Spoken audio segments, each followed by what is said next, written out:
So, 9:15, alis kami ng Makati. Nagmamotor lang kami. Ready. So, 10:54, we are here at Malolos, Bulacan.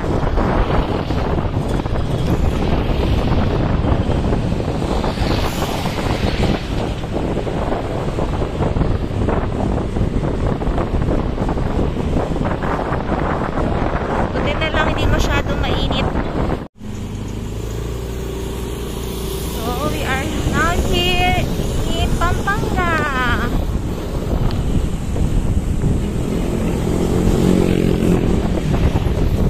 So, based sa oras namin, 2 hours and 57 minutes pa.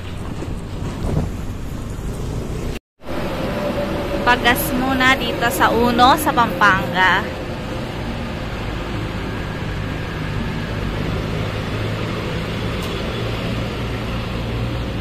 So, we are here in Bataan. And nag-stop over muna kami. Tapos, kakain din muna. Dito kami sa Maki. So, ayan, 1-piece chicken. Line order namin. Price. We are now here in Olongapo City.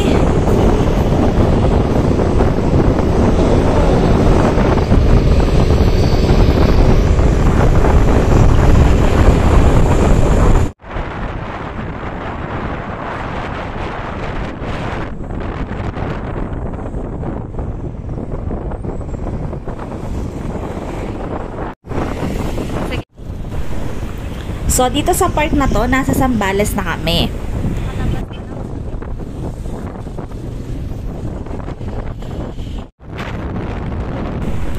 And dito yung pupuntahan namin, San Narciso, Zambales.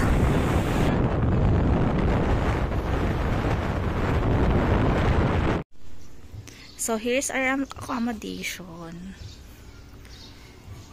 In 80 accommodation in Zambales. We got this for 1,899. Yan yung common CR. Tapos, ito yung mga iba pang kuko.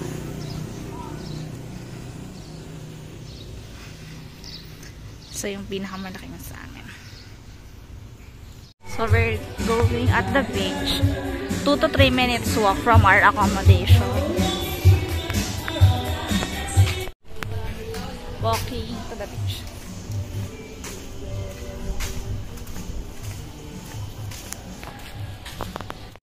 Papas, may mga ganto naman. Food court. Ayan. Pero, ayan, may mga rice meals. Kainan.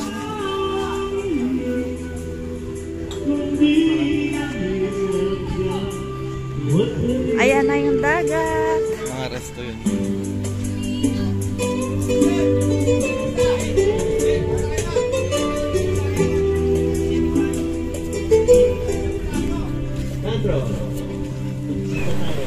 So, hapon na dito guys, no, lumabas kami, parang mga 4 PM na.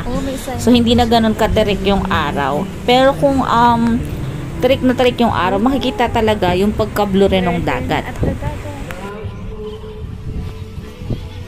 So, hindi ganun karami yung tao.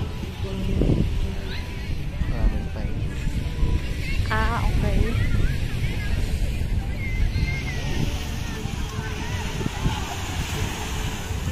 Ooh.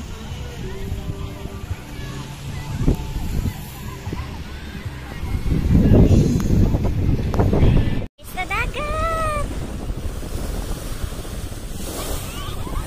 Maalon.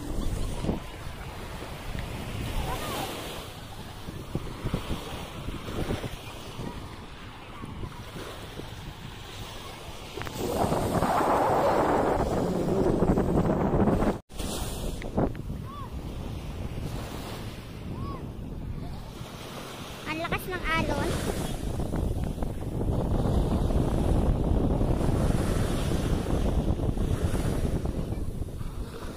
Gusto mag-jet ski. Wala na po. Malalim na agad.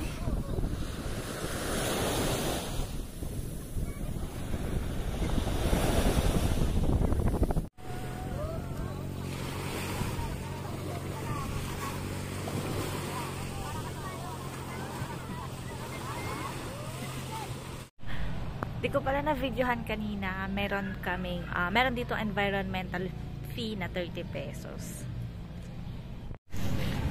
Dito kami kakain.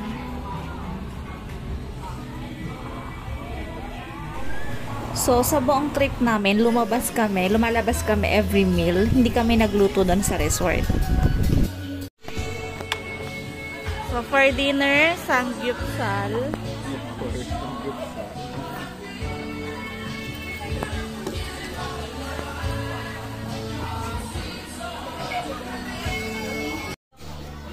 So, buffet style yung samgyup dito.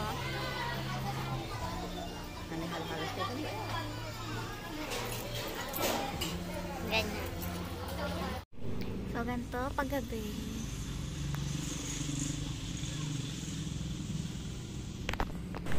Hanggang 6 PM lang din kasi pwedeng mag-swimming sa dagat. So, kapag gabi, ayan, chill-chill na lang sa mga kubo sa accommodation.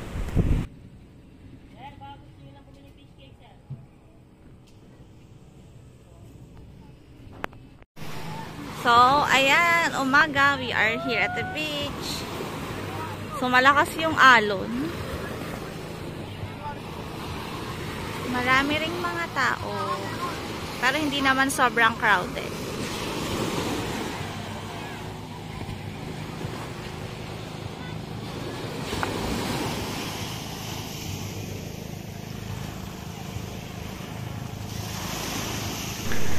So, kami kasi guys, pag nagdadagat, mas prefer namin yung maga, yung hindi masyado tirik yung araw, o kaya sa hapon, yung palubog yung araw. Kaya ganyang hindi masyado kitang-kita yung kulay ng dagat. Pero later on sa dulo, may ipapakita naman ako mga pictures. So, nakapag-check out na kami dun sa accommodation namin. And magla-lunch muna kami. Tapos napag-decide namin na mag-extend pero sa ibang accommodation na. Papakita ko na lang yun later.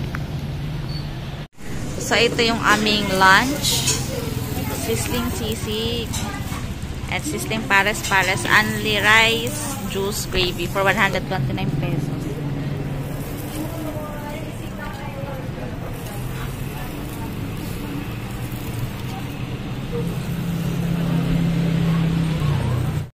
So, ito yung second accommodation namin. Since mag-extend nga kami, lumipat kami dito.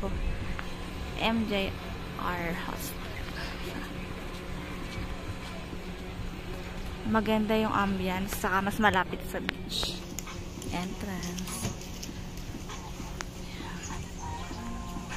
Ito yung mga nipahat. Ang ganda, may mga duyan, tapos mapuno.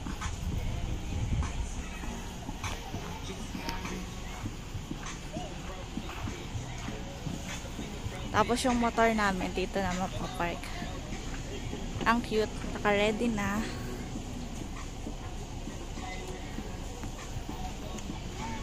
Ito yung sa table. Naka-ready na yung mga utensils. Ang cute din ng hut. Kagaya rin nung nipa hut. Kagaya rin nung doon sa ano.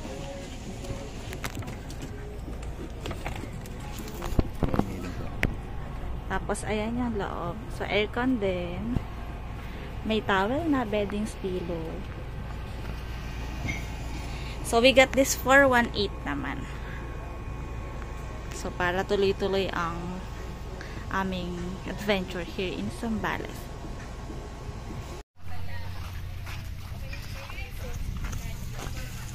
Shower area. Tapos yung CR. For girls.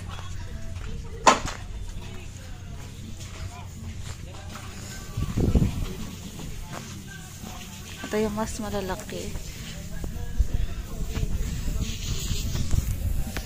For girls.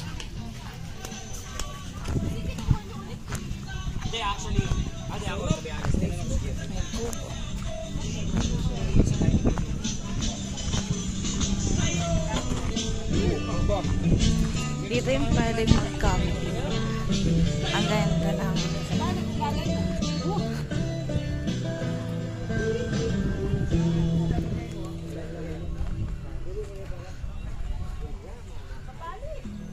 Ito yung maganda dito. Marami ring duyan. And then, ayan na yung peach. May mga ganito.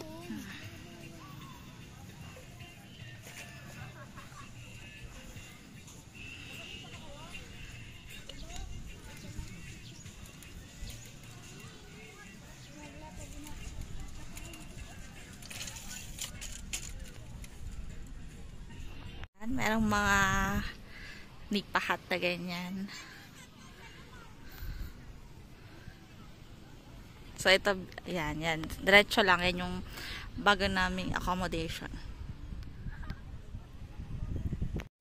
So, for our second night dinner, andito ulit kami. Masulit na kasosyaan. Yan ulit. Buffet style na samgyupsal.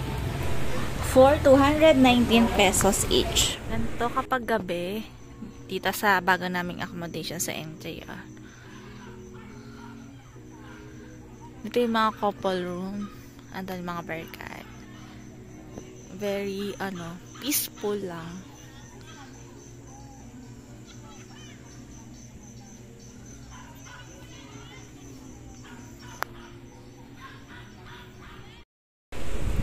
So, ito yung ilang pictures nung akatarika ng araw. Kitang-kita yung kulay blue na dagat. So, hindi kasi ako nakapag-video niyan kasi in-enjoy ko yung pagsuswimming before kami mag-check out.